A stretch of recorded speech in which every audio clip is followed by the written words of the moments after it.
La Maison-Blanche s'attaque aussi à la typographie.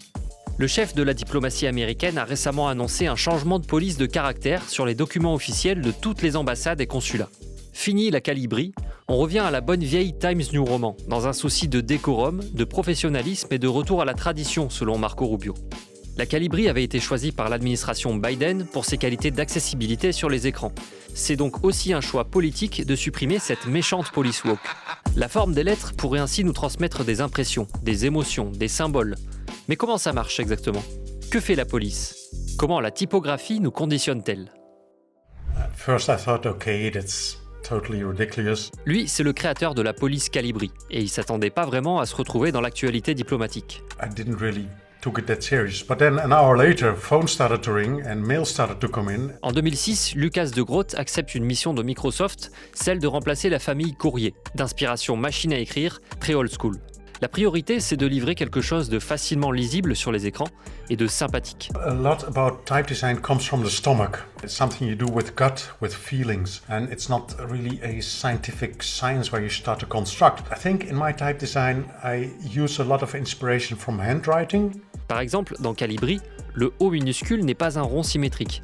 Il a plus de poids en haut à droite et en bas à gauche. And that gives it this little bit humanistic touch, maybe you can say. And also the opening of letters that in a lot of other fonts are closed helps a little bit to give this a little bit more friendly appearance. Autre élément important, l'espace entre les lettres. So if you take the white space within an O or a letter N, I also try to put this amount of space between two letters, between an N and an O, between two N's, so it gets a rhythmical appearance. The white shapes, they are very important for reading because they are the glue that glue the words together. Le tout bien calibré en haut et en bas, d'où son nom.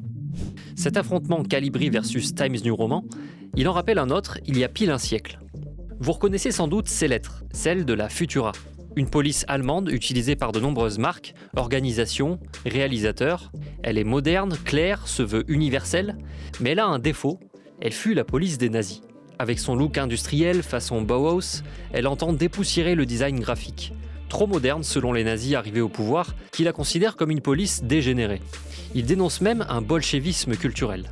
Eux préfèrent la fracture, avec ses lettres gothiques, anguleuses, qui évoquent la tradition, tendance Moyen-Âge. Oh, quelle pôle typographie! Mais durant l'occupation, les nazis se rendent compte qu'eux seuls arrivent à la déchiffrer. Donc, ils retournent leur veste et en 1941, changent de police officielle, optant pour la Futura. Cette histoire montre une chose, une police répond avant tout à un défi technique en plus de l'esthétique. Dans le métier de typographe, il y a une intention et un geste, parce que la conception de caractères typographiques, c'est un acte de design. Design, c'est dessiner à dessin. Si c'est un caractère qui est destiné, par exemple, à l'affichage sur les tableaux de bord des voitures ou des avions, ou si c'est un caractère qui est destiné au timbre-poste, il n'aura pas les mêmes caractéristiques. Et la forme des lettres renvoie aussi à un imaginaire. C'est comme ça que vous trouvez dans la rue, face à des enseignes de magasins qui présentent des noms, boucherie, charcuterie, écrites avec des formes particulières. Traditionnellement, on va utiliser des lettres gothiques pour évoquer la tradition du traiteur, etc. Ou pour une pâtisserie, plutôt des lettres arrondies et élégantes, etc. Exemple, vous n'imagineriez pas ces affiches de films ou ces pochettes d'albums. Dans nos conversations à l'oral, on peut chuchoter, on peut parler fort, on peut crier, on peut avoir un accent. La typographie, c'est la façon de traduire la voix à l'écrit. Faites l'expérience chez vous. Selon que les fabricants veulent faire appel à l'authenticité, à la finesse, à la solidité, à la force, les polices seront différentes. Pourtant, tout cela est très inconscient. C'est un dessin qu'on ne voit pas. C'est un dessin qu'on lit. Depuis qu'on est tout petit, depuis l'école maternelle, on a désappris à regarder les signes typographiques et le texte, puisqu'on a appris à lire. Et lire, c'est un petit peu le contraire de regarder, en fait. Lire, c'est passer directement de l'image à ce qu'elle signifie. L'influence est pourtant bien réelle. C'est pas la police des polices qui le dit, ce sont des études sur le comportement des lecteurs, la lisibilité, le temps de lecture, etc. Une designer et chercheuse britannique a mené une expérience sur des parfums. Plus de 500 personnes ont senti ces 2 flacons du même parfum labellisés différemment. et jusqu'à 72% d'entre eux ont cru à 2 parfums différents, celui-ci étant jugé plus floral et fruité. C'est qu'en fait, l'écriture peut faire image. Et les publicitaires et le marketing le savent très bien. On teste beaucoup les choses pour savoir qu'est-ce que ça vous évoque, à quoi vous pensez quand vous voyez cet emballage. Donc il y a un pouvoir réel de la typographie, un pouvoir, on va dire, d'influence. Et les politiques le savent très bien aussi. Dans ce livre, un journaliste raconte que la Gotham, police moderne et familière surtout des New-Yorkais, a contribué à la victoire de Barack Obama en 2008, basée sur une stratégie de communication efficace. Se démarquer en créant une marque visuelle, c'est aussi ce qu'a fait le nouveau maire de New York avec ses lettrages singuliers. Et puis, l'administration française a carrément sa police maison, la Marianne, que vous connaissez si vous payez vos impôts. Plus loin de nous, en 1923, lorsqu'il fonde la République de Turquie, Atatürk veut occidentaliser le pays. Il abandonne l'alphabet arabe pour les lettres latines. Au 8e siècle, la minuscule Caroline est créée sous Charlemagne pour unifier les écritures à travers le royaume carolingien. Pour en revenir à notre affrontement Calibri Times New Roman, il illustre une dualité entre 2 branches de police, avec ou sans empattement. On dit aussi avec ou sans sérif. D'un côté, des styles ronds, épurés, modernes, souvent associés au numérique, même s'il existait déjà des caractères sans empattement sur les ruines de Pompéi. De l'autre, des familles à empattement qui expriment plus de formalité, de rigueur et de tradition.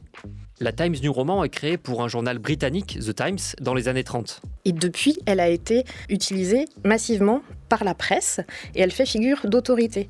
Alors, par l'usage, les générations d'humains se sont habituées à ce que ce caractère soit digne de confiance. Donc en théorie, la psychologie de la typographie donnerait raison à Marco Rubio sur l'aspect formel.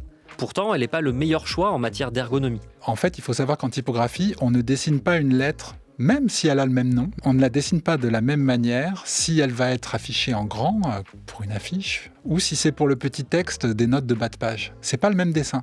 Il y a moins de détails, il y a moins de contraste, elle est plus espacée si elle est destinée à être petite. Or, lorsque Times a été adapté en version numérique, les créateurs n'ont pas adapté le dessin selon la taille du texte. Quand il a été numérisé, c'est la taille 10 points qui a été numérisée.